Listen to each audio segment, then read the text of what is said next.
Welcome to the Breaking Burnout for Nurses podcast. I'm so glad that you're here with me this morning.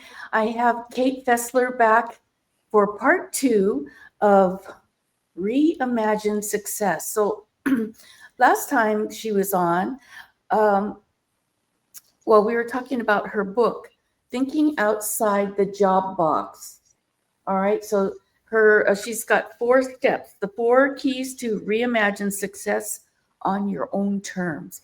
And we started out with the first part, or part one, is what do you want? So we went over that, how to figure out what do you want, and this time we're going to talk about what are we going to talk about? We're going to talk about what do you have? Right, Kate? Okay, what do you have? Okay, how do we go about assessing that? So first I want to tie in sort of like the what do you want with the reimagine success, because we are often told what success is supposed to look like. And we follow those paths, even if they don't feel good to us. Like, have you ever sort of achieved something and people are like, oh, hooray. And you're like, really? Like, that isn't this supposed to feel better than it does? Because oftentimes those are not our own choices. They're what people have told us is how you measure success. Right. And it's not always the same for every person. And so there's this societal expectation of what it means to be successful. And typically that means you make a lot of money, right? Like Right. that's how our society views a measurement of success. How much money do you make? And our perspective is reimagine success. Like, what does success mean to you? Like, how would you feel like, wow, this is a life well lived, right? Because that's what we're aiming for here, is for you to feel like your life is, will be, and has been well lived. So when we're talking about what do you have, oftentimes people, they're like, yeah, but, I can't change careers or do something different because I have this degree. My family would be disappointed. Yes. I won't make as much money, whatever it is. But when you look at what do you have, it's way more than your degree or your work experience, because my belief is that everything that happens in our lives is for a reason, good, bad, or indifferent. Yes. And that everyone has a unique perspective on life if they allow themselves to. Try, it's like one of the things that I used to say is like, step away from the herd and listen to yourself, right? Yes. Because again, like trying to follow someone else's idea of what your life is supposed to look like and what your success is supposed to mean can definitely lead to burnout. Yes. Because you're running on this treadmill. I said this to my boss when I was leaving my corporate job. I said, I feel like I'm just running on a treadmill for someone else's enjoyment. And I'm like, and I'm tired. Yep. And so if you don't feel like what you're doing has some benefit to you, like you could, and I don't mean like not being altruistic, like nurses obviously work for the benefit of others. That's the job, right? You're supposed to be helping most of us. Yeah. But there also has to be something in it for you, right? Like you have to feel like, yes, I'm making a difference. I feel successful in my work because of whatever your measurement is of that, right? Yes. But we've had 2 nurses, retired nurses in our coaching group, one of whom actually developed a program, and I don't know if she ever launched it, but it was basically about how to embody your power as a nurse. And it was Oh, a okay. fascinating program, and I hope she did launch it. I haven't heard from her in a while. Uh-huh. Um, but it was really because she, she had worked as a nurse for decades, and Mhm. she focused it on like uh when you're trying to affect change within your organization, or when you're, dealing with administration and doctors and all of that, and how do you bring your perspective and be heard, right? Which Um, sounded like a really important uh, practice for, her to launch. So again, I hope she did. And another woman who recently decided that she wanted to do diabetes education and mhm. coaching to help people who are either on the pre-diabetes side, you Mhm. know, Yes. and that came from an interest of hers that she was interested in beforehand, but then she was diagnosed as pre-diabetic. Oh, She's like, wow. "Oh, so this is like," so that's what I mean, like the things that happen in our lives, like it feels like this was leading her in that direction, right? Yes, definitely motivating factor in the direction that she took. Yeah. So when you think Mhm. about what do you have, that encompasses your interests, right? Like whatever those might be in inside or outside of work. Your gifts, like what do people go, "Oh my god, you're so good at whatever it is," right? Mhm. Yes. um your talents, like again, is something that you're naturally good at. But also your life experiences, like did you grow up in a family that did X that you could teach other people how to do? Um, or did you have some trauma in your childhood that influenced the direction that you took? And now you can help other people with that. Yes, Um, because you have a different perspective. I mean, mhm, we each have a different perspective about, even if we experienced a similar thing, we each come away with a different perspective, a different attitude about it, and a different solution for that too. So, right. yeah, there's so many ways you could go with that. Yeah. And if you have obviously all of your nurses have nursing education. Mm-hmm. Some obviously focus on certain things, right? Certain areas of nursing. Um, some go into administration because that's, they preferred that side of the, not the bedside, I guess. Mm-hmm. Um, and some have the education and feel like maybe there's something else I can do with this. There's a lot of people seeking out coaches for health issues, or not health issues, health maintenance. Like there's a lot of people who are trying to avoid all of the things that land them in the company of Mm-hmm. doctors and nurses. Yes. um, and there are a lot of people who, so for example, there's a guy who he's just a regular person, but he was diagnosed with cancer. He had the surgery, chose not to do the chemo, but did like a major transformation in his lifestyle and his diet and all these other things, and has been cancer free for a long time. So he has a program that he offers to people, telling them how he did it, right? What did he do? And Yeah. maybe this will help you too. And so again, life experience, right? You could think, oh my gosh, poor guy had cancer, whatever. But he shifted that into, here's what I learned, and Yes. maybe what I learned can help you too.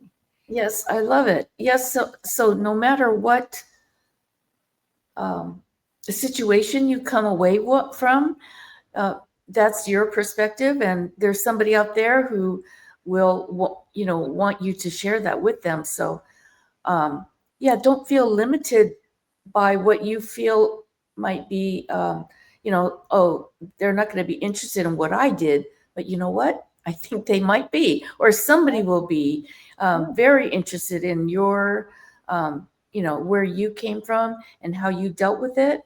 So whether it's a job or whether it's like we were talking about, where you want to live, things like that, there's so many perspectives, and I think everybody should share it, share their perspective, and you might just like spark a little interest or motivation through your own experience. Yeah, through your own experience or through the experiences of others that you have observed. I Yeah. mean, again, nurses come in contact with a lot of people, usually with similar issues, right? If you're in a particular area of practice, and they notice things that maybe a lot of people don't, right? And so seeing those patterns and thinking about like, how does this all fit together? Like even just sharing what you observe, obviously not specific patient information, but, but, Nope, not like, yeah, but like things that you observe, like there's a lot written about, alternate, like how people commonalities amongst people who heal better than others, right? yeah. Like, so there's the spiritual perspective, the mindset perspective, all of these things that have nothing to do necessarily with traditional medicine, right? But Right. it's may not be scientifically proven, but it will appeal to some people because it will help them to give it a try, see if it works, whatever. But knowing that there are these things that people who have been in contact with these people have observed, right? And noticed patterns, like all of that can lead to and can lead to like coaching people or writing books or articles or creating some sort of a you know we're focused on income streams, right? So some sort of Yeah. paid program, right? Where you help people to either avoid it or deal with it in a way that may not be offered elsewhere. One thing I just thought of that nurses all have, and it's not like a tangible possession, but what they do have is stories. Nurses have stories. Yeah. And so whether it's a funny story or just information story or tragic story, emotional story, nurses have stories. And Mhm. so I think to share those stories, come on my podcast and share your story. Yeah. I had to put that plug in there. But anyway, so, sharing your story and what was challenging about it, how you got through it, the benefits of it. I mean, there are so many things that you can learn from just one story. And um, everybody from different cultures, like you were saying, Kate, Yeah. different areas of where you live. If you live in New Jersey or if you live in Hawaii, there's besides the weather, there's so many other things that are in each area. And what do you come away with from each of those places? So locations and experiences, job experiences, I or feel like life there's a experiences. I feel like there's a book in your future, Bonnie. Yeah. There's a book in all of our futures, right? We Yeah. just have to But put it out there. But you raise an interesting point with a cultural perspective, because that's another area that people don't always think about of this is something that I have, right? I have my traditions, I have my culture. Oh, yeah. How many cookbooks do you see of, different styles of cooking, grandmother's recipes, Yep. what I learned from wherever I grew up kind of thing. And cultural stories and traditions are really important to be able to share, right? Oh, yes. And if that's something that you have, it's something that you could potentially again, it sounds terrible to say monetize, right? Because people kind of have a reaction to that.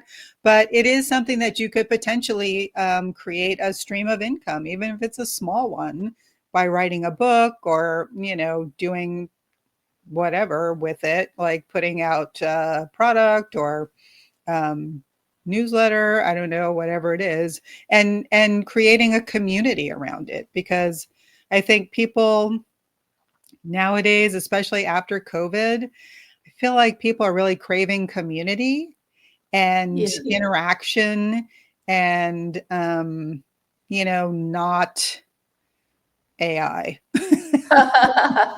Yes, we want something real.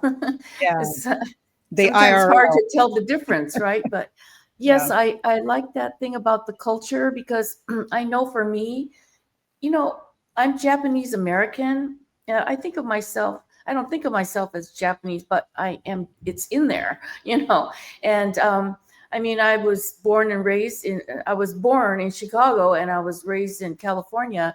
And so you can't help it. That culture is just in you no matter what.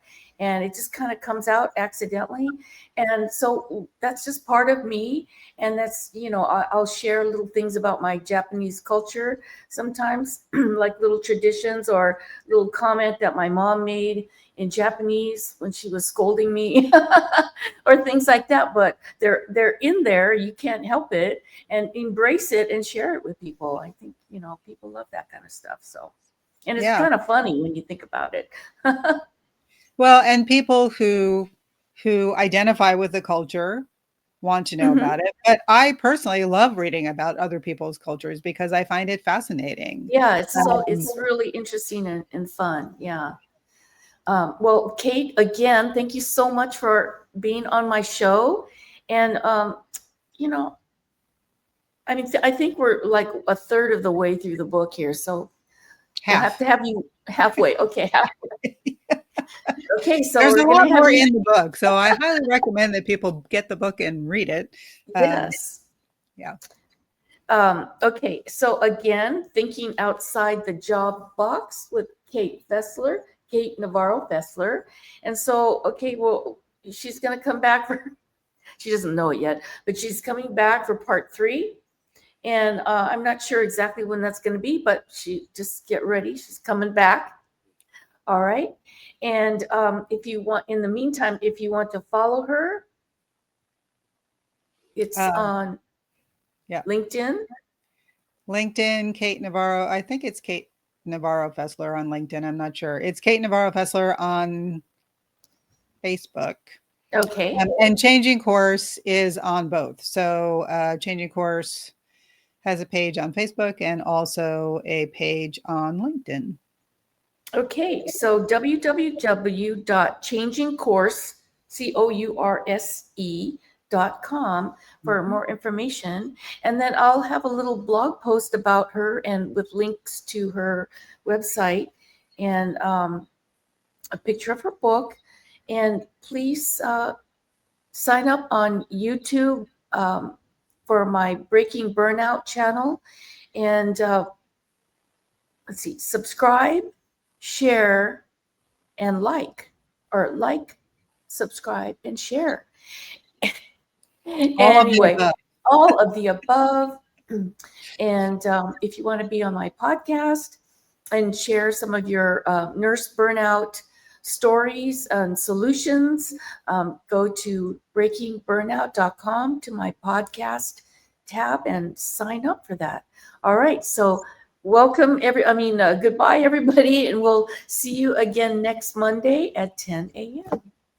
Bye. Thank you, Kate. Thank you, Bonnie. Bye. Bye.